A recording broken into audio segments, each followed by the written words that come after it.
agradecendo a Deus por este dia, né, mais uma oportunidade que nós temos na nossa vida, e nós precisamos agradecer ao Criador por essa oportunidade.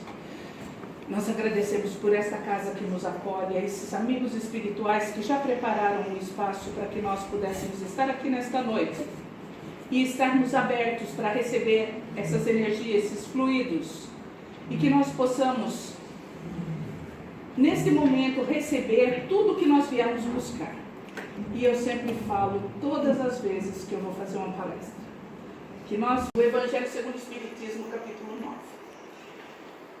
E nós sabemos que a doutrina de Jesus, né, a doutrina que Jesus trouxe para nós, ela nos ensina que nós precisamos ser sempre obedientes e resignados. E são duas virtudes que nós sabemos ser companheiras da doçura, porque quem é resignado, ele é dócil, ele não é uma pessoa revoltada. Quem obedece, obedece por amor, não com revolta, geralmente, né? Então, são duas virtudes muito altivas, e embora os homens, hoje em dia, confundam essas virtudes erroneamente com o quê? Com a negação de sentimento, que é pior, né? E o da vontade. Olha, se você é obediente, você, na verdade, você não manda em nada, você é uma pessoa que obedece simplesmente, como se fosse uma coisa simples assim. Mas, vou fazer assim, ó, quando eu fizer assim, você, tá? Faz conta que é meu dedinho em extensão aí. Aí a gente adora, a gente é obediente. Obrigada. Então nós aprendemos no Evangelho segundo o Espiritismo que a obediência é o consentimento da razão. Mas a resignação ela é o consentimento do coração. Olha que bonito, quem fala isso é Lázaro, o Espírito Lázaro. Mas ambas são forças ativas porque levam esse fardo das provas que nós carregamos, que nós passamos na vida, sem revolta. E o que é melhor de tudo, sem deixar que tudo caia, que muitas vezes acontece conosco. O fraco, ele não consegue ser resignado. Assim como aquele que é orgulhoso, aquela pessoa muito orgulhosa, aquele egoísta também, não conseguem de modo algum ser obedientes. Por quê? Porque só é resignado quem é muito forte, muito corajoso. E só é obediente quem é humilde. Jesus é um exemplo para nós. Ele foi a encarnação dessas duas virtudes. Porque o que acontece com Jesus? Jesus ele veio no meio de nós, um povo totalmente, na antiguidade e na atualidade, materialista. E nós vemos Jesus, principalmente essa cena, é a cena do Monte das Oliveiras, quando ele sabe que ele vai ser pego pelos soldados e ele pede que Deus, o Pai, afaste dele o cálice. Mas ele continua e ele fala, se for para eu ter que passar, eu vou passar. Ou seja, a resignação e a obediência encarnada. E Jesus ele chega num momento em que a sociedade romana, a sociedade da época, perecia com as fraquezas da corrupção. Lembra alguma coisa? E ele veio aqui para fazer brilhar no seio da humanidade, aquela humanidade abatida, aquela humanidade cansada. Ele veio trazer os triunfos dos sacrifícios e da renúncia à sensualidade. Eu estava até falando outro dia, eu acho que está na hora de Jesus voltar, né? Tem que vir, dá um jeito aqui, né? Então, cada época, diz Lázaro, ela é assim marcada pelo cunho das virtudes ou dos vícios que devem salvar ou perder a sociedade.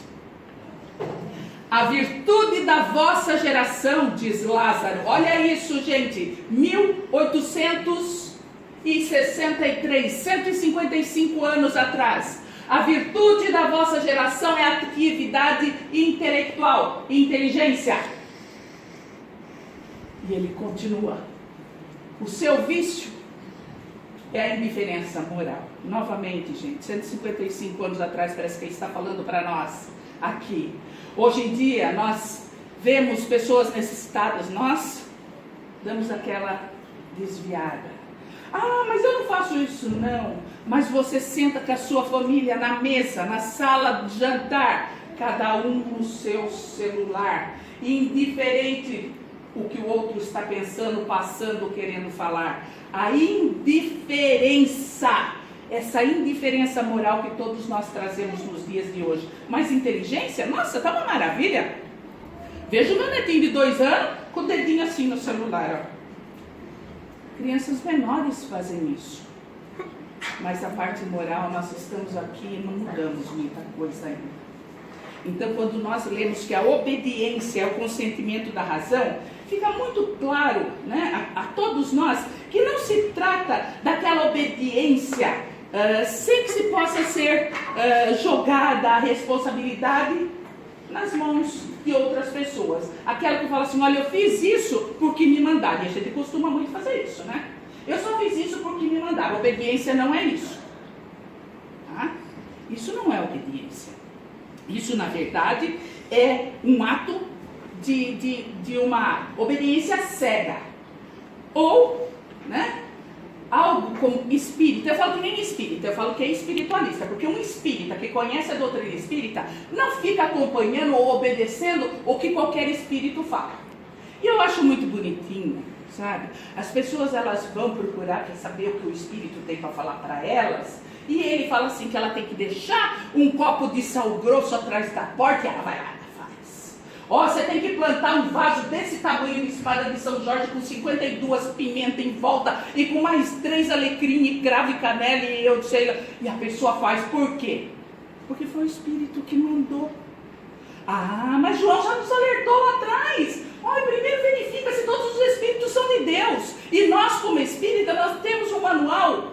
Melhor ainda, nós temos o livro dos médiuns, que dá para nós conhecermos se esses espíritos são de Deus ou não. Primeira coisa, nós temos que lembrar sempre, espírito bom não vem falar coisa abobrinha para você não, te enrolar, fazer você fazer coisas que não são boas. Só isso, primeira coisa. Outra coisa, do mesmo modo que nós não podemos ter obediência cega quando alguém nos manda fazer algo, menos ainda quando um espírito nos manda. Tá? Então isso não é uma obediência, isso daí é uma cegueira. Consentimento da razão, como Lázaro nos ensina, significa estar consciente dos deveres que nos competem como filhos e filhas de Deus e como seres imortais que somos todos nós. É estar comprometido com as nossas próprias atitudes. É obedecer, obedecer a palavra de ser obediente deve ser uma virtude ativa. Como fazia Chico, como fazia Madre Teresa, como fazem vocês quando estão aqui obedecendo a Jesus, sede caridosos, sede amorosos, preparando as cestas, cuidando dos mais pobres, dos necessitados. Isso é obedecer. Então, é ativo. Como espíritos em aprendizados, que nós estamos aqui dentro desta experiência carnal, porque nós estamos aqui, nós não somos daqui. Carregamos em nós muitos instintos ainda, instintos que ainda nos levam a agir mal, fazer coisas erradas, atavismos que nós trazemos, que não foram trabalhados, e ainda muitos preconceitos que nós não superamos. Isso nos traz, com certeza, muitas dificuldades em lidarmos com o orgulho e com o nosso egoísmo. Dificuldades nós temos em aceitar, por exemplo, que nós erramos, que nós não obedecemos, que nós não estamos fazendo certo. E o que é pior de tudo, nós não queremos, na verdade, assumir e responder pelos erros que nós cometemos. Mas a lei de Deus, ela está escrita onde? Na nossa consciência, segundo a questão 621 do Livro dos Espíritos, né? Então, essa lei, ela nos adverte, ela está sempre nos ensinando, nos mostrando, nos dando as instruções para nós agirmos conscientemente, conforme... Ai, tá vendo? Vocês estão com calor, gente, ou é só eu? Não, tá quente. Tá quente, não tá? Tá. Ah, bom, então não era só eu não, tá? Então essa lei que está na nossa consciência, ela nos é um alerta dos espíritos.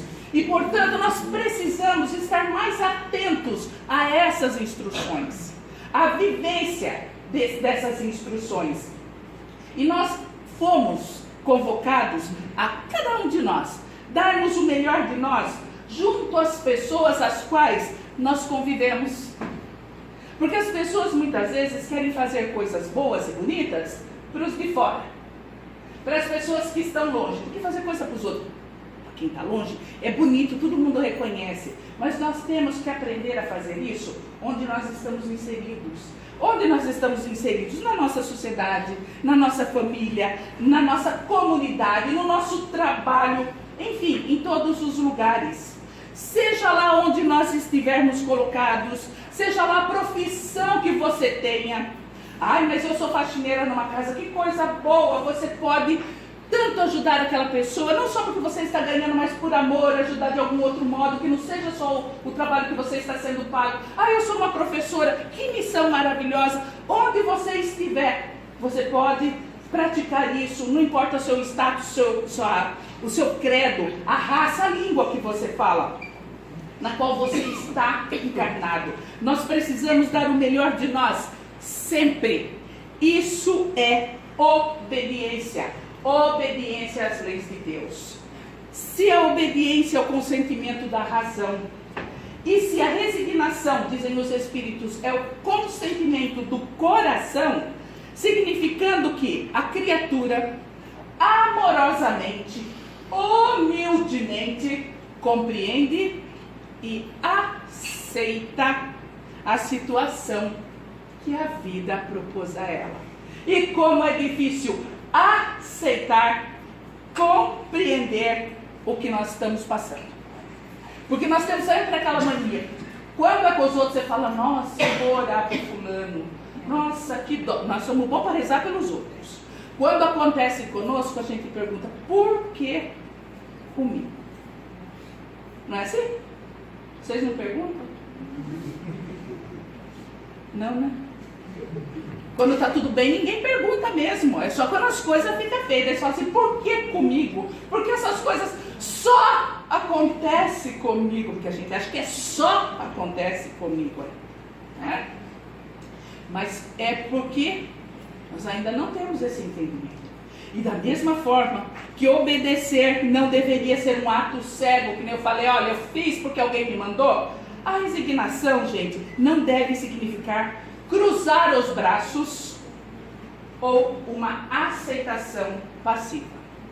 E eu vou falar uma coisa que ninguém daqui fala, tá? Olha o que é aceitação passiva. Tudo bem? Deus quis assim. Vocês falam isso? Pois a gente não deveria falar. Deus não quer assim. Deus não quer assim. Tá? E a gente está sempre lá. Olha, eu sofro desse jeito porque Deus quis assim. Ele tem que ainda, né? Ficar mais ainda chocado porque Deus quis assim. Mas isso daí é o quê? Isso é aceitação? Não é aceitação. Isso é passividade. Acontece que a resignação também é uma virtude ativa. Né? Então a criatura, ela não se entrega a uma atitude contemplativa, ficar olhando o que está acontecendo. Estou vendo o que acontece e aceito, porque eu estou, olha, está acontecendo porque Deus quis assim. Eu aceito os sofrimentos porque eu passo. Eu aceito o sofrimento porque aquela família está passando fome. Eu aceito porque eles estão passando fome. Olha, eu aceito que aquelas pessoas sofrem daquele jeito. E prostro-me por terra. E deixando que a vida vai levando aos rodão. Tá tudo bem. Sem uma luta de reerguimento. Olha, eu aceito. Olha só, gente. Eu vou orar por aquela família que está passando fome. Vai adiantar? Não. Eu tenho a certeza que essa pessoa precisa fazer isso. Mas a resignação também é ativa. O que eu tenho que fazer? Levar comida para ela. É aquela pessoa também, olha, eu estou doente. Olha, Deus quis assim, eu estou doente, por isso eu estou doente, vou ficar assim, não tem jeito. Não, isso não é resignação. Isso daí é nem é aceitação, nada. É uma submissão boba. Por quê? Porque se eu tenho médico e remédios que eu posso usar desses benefícios, eu não posso ter essa aceitação que eu estou doente e acabou. Não, eu tenho que estar sempre preparado para um reerguimento. Aí sim é uma virtude ativa. Ao contrário, resignação, né, não é essa ficar parado olhando. A resignação, ela deve levar à interpretação do sofrimento. Para quê, gente? Para quê? Para que nós possamos entender, servir que esse sofrimento, entender o sofrimento e que ele sirva de estímulo para que eu ponha em prática essa autoeducação, esse aprendizado na minha vida. Porque é muito fácil ficar só cruzando os braços e olhando, mas não é isso, não é para isso que nós sofremos, e não é por isso que nós precisamos ver o sofrimento do outro. E somente com esse entendimento, a resignação tem o seu propósito de reparação. E o que é melhor ainda, que vão atenuar as dores e os sofrimentos e que vão fortalecer a nossa alma nas nossas provações. Eu vou contar uma historinha para vocês, que nós temos uma amiga e acho que há uns 2 meses e pouco atrás, essa moça, ela faz natação, trabalha, é uma pessoa extremamente dedicada. Começou com umas manchas no corpo. E ela foi no médico, o médico falou que ela estava com uma doença lá, mas ela estava com um sangramento na gengiva, as manchas. E ela procurou um dos meus filhos e ela falou assim: meu Deus, essa moça está com leucemia. E daí viraram o mundo, ela ligou para o meu filho, é hematologista em Santa Catarina, e daí reviramos tudo, conseguimos que ela fosse internada no outro dia, com um outro filho meu que foi uma coisa assim, de uma união muito bonita. Até as pessoas que me conhecem viram eu agradecendo os meus filhos no Face e não sabiam a história. Nós conseguimos colocar essa moça e depois de uns 2 dias de sofrimento nós conseguimos que ela fosse para a Unicamp com vaga zero. Tudo bem, ela chegou lá. No primeiro dia ela já começou a químio. Químio não é fácil para ninguém, mas essa pessoa, em nenhum momento, ela mandava uma mensagem de tristeza, ou chorando, ou reclamando. Nenhum dia. Ela ficou internada dentro de um quarto isolado, pela primeira vez, mais de 1 mês. Porque a leucemia, ela fazia químio, ela não podia ter contato com nada. Então ela ficava presa num quarto, que ela tinha que ficar coberta de tão frio, que é uma geladeira, para não ter problema de bactérias. E ela ficou lá. E um dia a enfermeira veio falar com ela. Ela falou: como que com todo esse sofrimento que você está passando, você não reclama? Você não fica brava? Você não se irrita? Se nós tivéssemos metade dos pacientes iguais a você, nós não teríamos problema aqui na Unicamp. E ela falou assim: é que a minha doutrina me ensina que eu tenho que ter resignação. E que tudo que eu estou passando não é culpa de ninguém e nem de Deus. Eu estou passando porque eu preciso aprender. E mesmo que não dê certo o tratamento, se acontecer alguma coisa mais grave, a minha doutrina também me ensina que eu não morro. Então nós temos todo um ensinamento, nós temos tudo para aprender, tudo para colocar em prática na nossa vida, essa obediência e essa resignação, né? Mas às vezes nós achamos que é mais fácil fazer o quê? Nós achamos que é mais fácil reclamar, nós achamos mais fácil ir contra Deus. E a nossa doutrina, ela nos ensina que nós precisamos ter a compreensão de Deus, que nós precisamos compreender que Deus não castiga ninguém, mas que Deus também não vai premiar ninguém. Mas Deus não vai me ajudar? Não, é você que vai se ajudar. Sabe por quê? Porque nós temos livre-arbítrio. Nós fazemos as escolhas na nossa vida. E nós podemos escolher obedecer, mas uma virtude ativa e altiva, sermos pessoas que tenham essa resignação, ou aquela pessoa que, Deus quis assim. Então nós temos que entender que resignação é, na verdade, um chamamento. A resignação, ela compreende que a dor é uma advertência. O que é advertência, gente? Advertência nada mais é do que um aviso.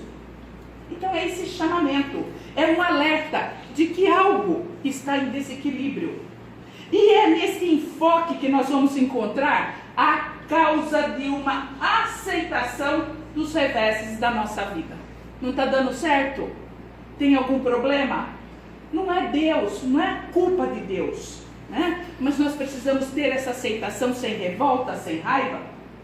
Essa procura da solução, uma solução sempre positiva para a situação que nós estamos vivendo. Obediência e resignação são traços indeléveis do quê? Do espírito que soube colocar a sua total confiança no poder maior. Quem que é o poder maior? É Deus. Né? Isso é aceitação e resignação. Mas você não acabou de falar que não foi Deus que quis assim? Não foi Ele que quis assim, mas o que nós precisamos? Da confiança nesse ser maior. Que tudo é regido por Ele, que toda essa energia, tudo que nós estamos passando, não é em vão. Nós não estamos abandonados. Né? Pensa numa criança perdida. Se ela não sabe, ela acha que ela não tem mais ninguém olhando por ela. Que ela não sabe para onde ela vai. Mas quem acredita nesse poder maior, sabe que por mais difícil que seja o lugar onde ela está, mesmo que pareça um labirinto, ela não está sozinha. Então, nas provações que nós passamos, que nós vivenciamos, o espírito que não é dotado dessas duas virtudes, ele revolta-se contra tudo, contra todos, culpa Deus, né? Culpa Deus. Porque Deus é bom quando está tudo bem. E Deus é ruim quando Ele deixa acontecer alguma coisa para nós. Nós somos assim, né? Que não quer, na verdade, que ninguém sofra. Deus não quer que nós soframos. Não quer que ninguém passe por sofrimentos. E nós temos que entender que todo sofrimento faz parte da nossa evolução. Vocês conhecem alguém que não passe por alguma dor? Mas fulano é feliz. Um dia me perguntaram, mas Denise, você tem algum sofrimento? Eu falei, não, eu sou um espírito puro. Eu não tenho sofrimento nenhum, não tenho dor nenhuma, não tenho problema. Claro que eu tenho, todo mundo tem. A diferença é como você vê os seus problemas. Tá? Então, gente, se tem uma coisa que eu não gosto, é de gente que você chega e fala assim, oi, tudo bem? Mais ou menos. Tô indo. Quando fala tô indo, eu imagino o carro da funerária indo buscar. Quer ir tanto? Tô indo. Gente, tô bem. Tô de pé. Tem dor? Tem dor. Tem dissabores? Tem dissabores. Está feliz sempre? Não estou feliz sempre, mas eu não estou indo para lugar nenhum. Estou muito bem aqui, obrigado. Já estou avisando. Está chegando o dia dos mortos, né, gente? Eu quero continuar bem viva aqui. Eu falo que eu vou dar tanto trabalho para a espiritualidade, gente. Eu tenho tanto dó de quem vai vir fazer o resgate do meu espírito. Eu tenho, gente, desde já. Eu sou uma pessoa que eu tenho noção do que eu vou fazer com eles. Eles vão tentar, não, fica não, fazer que nem agulhinha de crochê. Eles tiram um ponto, eu puxo o outro, sabe?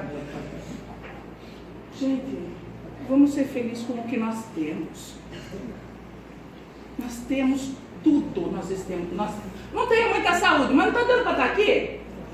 Então você está bem. Eu conheço tanta gente que está internado num hospital agora, não pode se levantar da cama, e está lá, se você chegar, você fala assim, boa noite, ele olha para você e fala, boa noite. Você fala, tudo bem? Não é assim, tem um monte de paciente assim, Paulo? E tanta gente que está trabalhando, está bem, você fala, tudo bem? Mais ou menos. Troca de lugar. Né? Sem resignação. resignação e sem obediência às leis divinas. Então nós precisamos também entender que nós não podemos confundir nunca obediência com a conformação. Tá? Não é isso. O obediente, ele deve ser o quê? Altivo. Ele deve estar preparado, com coragem, com determinação.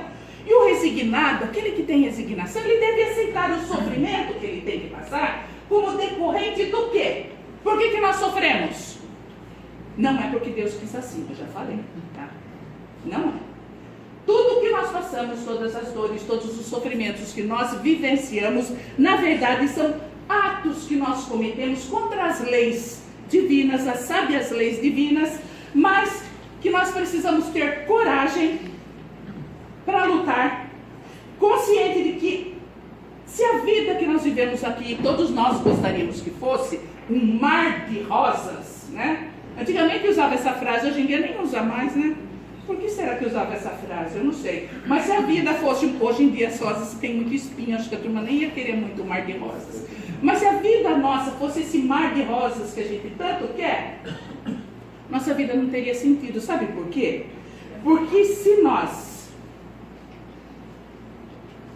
tivéssemos tudo nas nossas mãos, se nós não precisássemos trabalhar, lutar, se nós não precisássemos ter a coragem para fazer as coisas, a nossa vida seria inútil na Terra. Daí alguém vai falar assim, mas os espíritos superiores não têm que trabalhar.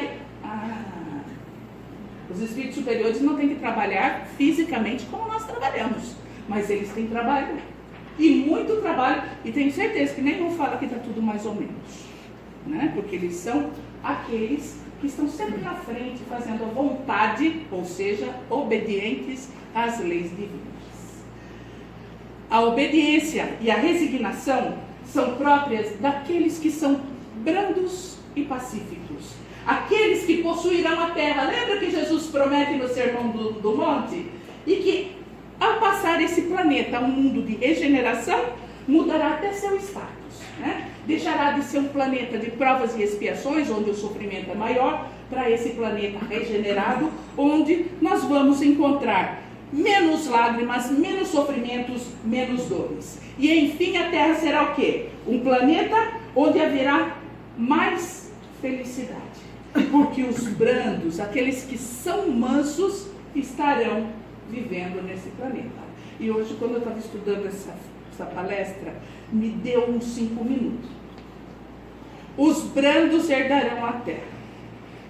E daí ele falou assim para mim, você é tão briguenta.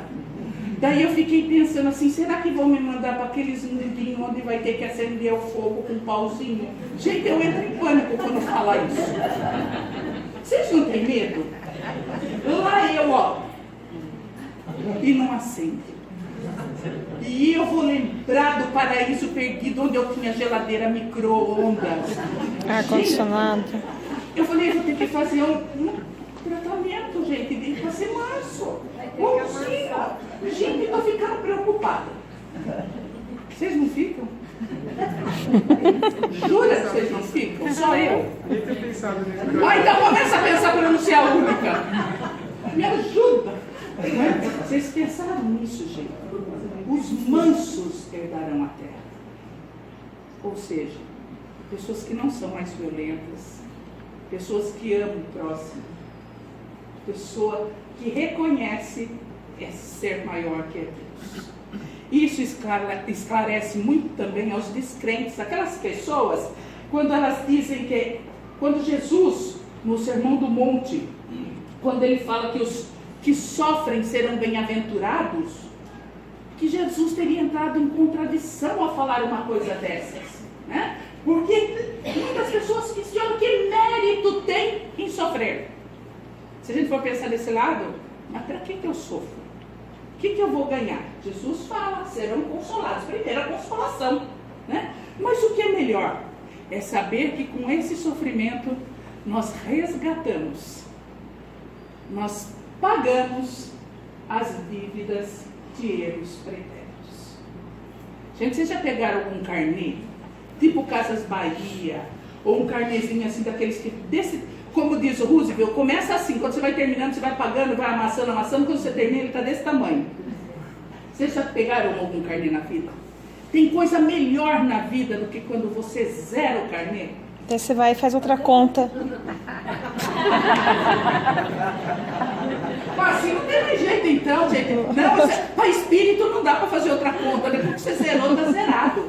Né? Então são bem-aventurados esses. Esse sofrimento é como uma quitação de um carnê, de uma dívida.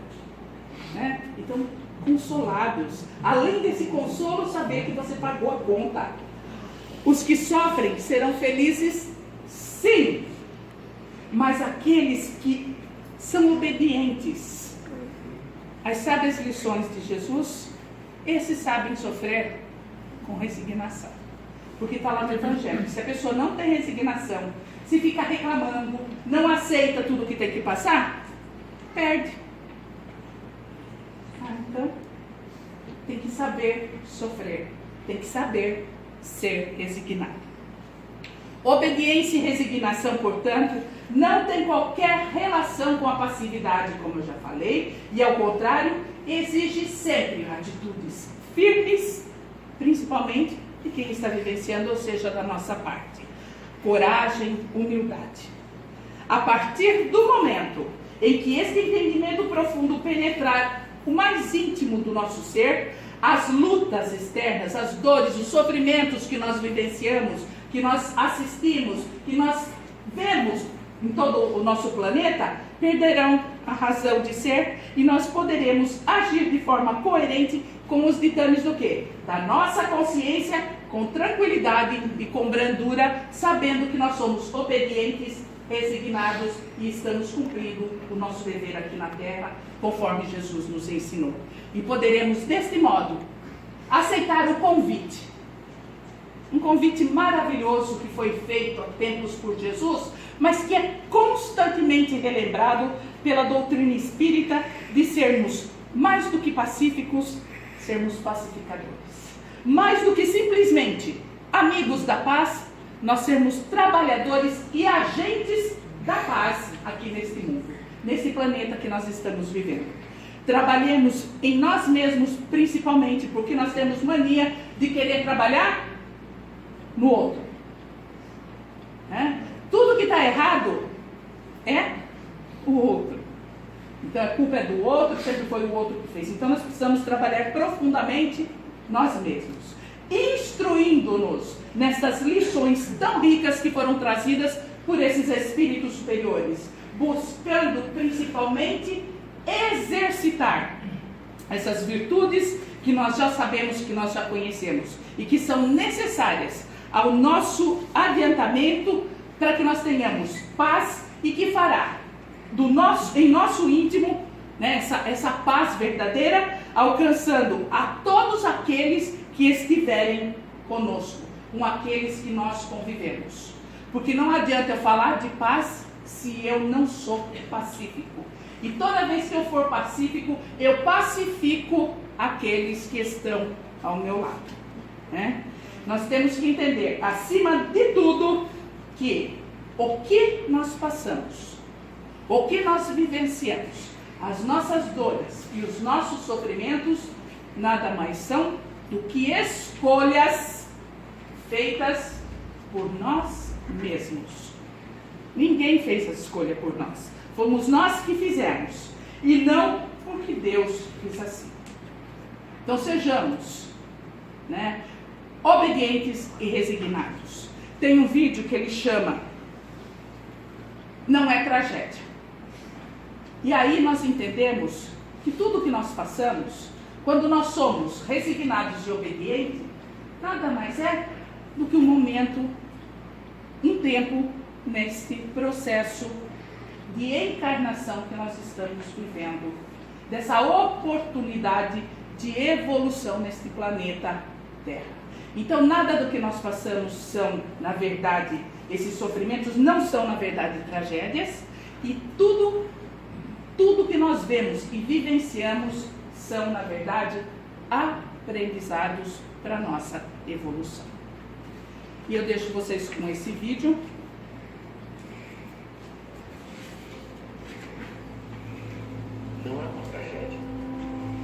Essas coisas acontecem.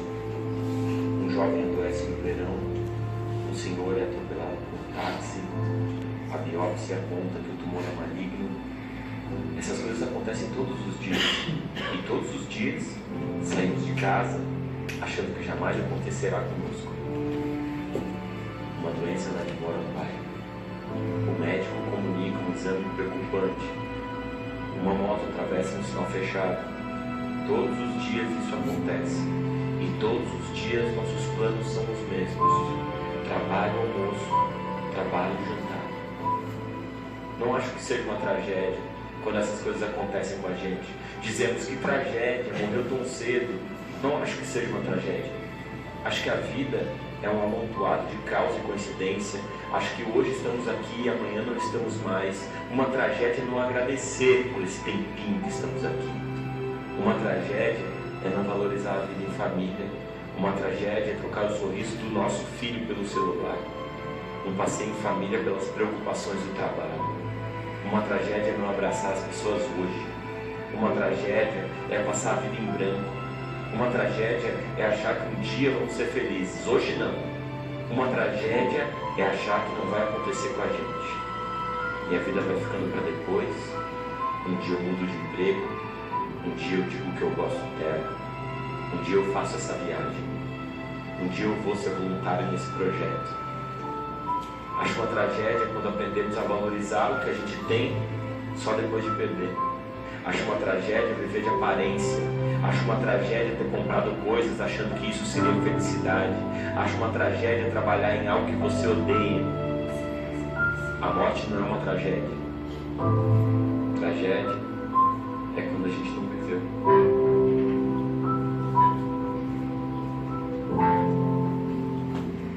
E antes de fazer a prece, eu só gostaria de falar um negócio para vocês, porque eu já recebi de várias pessoas um vídeo de uma mulher falando sobre o que o Chico falou de guerra civil e as pessoas estão ficando apavoradas. Primeiramente, predições são coisas, não sei se aconteceram, mas se ele realmente previu, eu não acredito que Chico previu nada disso. Primeiramente, são coisas que vão inventando. Segundo, tudo o que é previsto pode ser mudado. Por quê? Porque nós temos uma coisa que chama livre-arbítrio. Tá? Então, se vocês receberem, vocês não entrem em pânico, porque nós temos o livre-arbítrio que modifica qualquer coisa na vida. Tá bem? Então, vamos elevar o nosso pensamento a Deus, a Jesus, nosso mestre irmão maior, agradecendo a esses espíritos amigos, esses trabalhadores desta casa, que amorosamente trabalham, e a gente pensa que somente essas paredes, mas essas paredes estão expandidas, e muitos espíritos estão aqui nesta noite para participar do trabalho, para serem acolhidos, e também uma grande maioria para nos auxiliar. Então, neste momento, que nós possamos elevar esse pensamento a Deus, agradecidos pela vida que nós temos, sendo obedientes e resignados diante de todas as vicissitudes que nós temos que passar, e, neste momento, enviando esses fluidos amorosos a todos aqueles que não puderam estar aqui nesta noite, aos nossos familiares, aos nossos amigos e aos nossos inimigos. As nossas vibrações também cheguem a todos aqueles que estão nos hospitais, asilos, orfanatos, clínicas de recuperação de viciados, a todos aqueles que estão em seus países onde a guerra os expulsa, que eles não podem ficar nesses lugares, onde a fome mata as crianças, as mulheres, os idosos, onde os homens vão para as guerras. Nós pedimos que essas energias, esses fluidos amorosos, cheguem até eles como bálsamo de paz e de amor. Nós também queremos agradecer a Deus por esta semana que se inicia e pedimos pelo nosso país, que nós possamos, com o nosso livre-arbítrio, com a nossa vontade, fazer desse país um país melhor. Nós estamos aqui para dar o melhor de nós. Estamos inseridos num local onde nós podemos fazer a nossa parte. Então, que cada um, de acordo com as suas convicções, possa trabalhar em benefício do todo. E nós pedimos que Deus abençoe cada um de nós através desses propósitos, desses espíritos que estão aqui neste momento, e também a todos aqueles que vão passar pela Câmara de Passe, para que possam receber esses fluidos e possam sair daqui melhores do que quando chegamos. Pai nosso, que estais nos céus, santificado seja vosso nome. Venha a nós o vosso reino, seja feita a vossa vontade, assim na terra como é feita nos céus. O pão nosso de cada dia, material e espiritual, Senhor, dai-nos hoje. Perdoa, Pai, as nossas dívidas, as nossas ofensas, assim como nós perdoamos aos nossos devedores e ofensores. Não nos deixes cair em tentação, mas livra-nos, Senhor, da prática de todo e qualquer mal. Que assim seja. Tenham todos uma boa noite. Meu agradecimento a cada um de vocês. E que Deus nos abençoe. E que Jesus esteja sempre ao nosso lado e que possamos levá-lo a todos que se achegarem de nós durante esta semana. Que assim seja.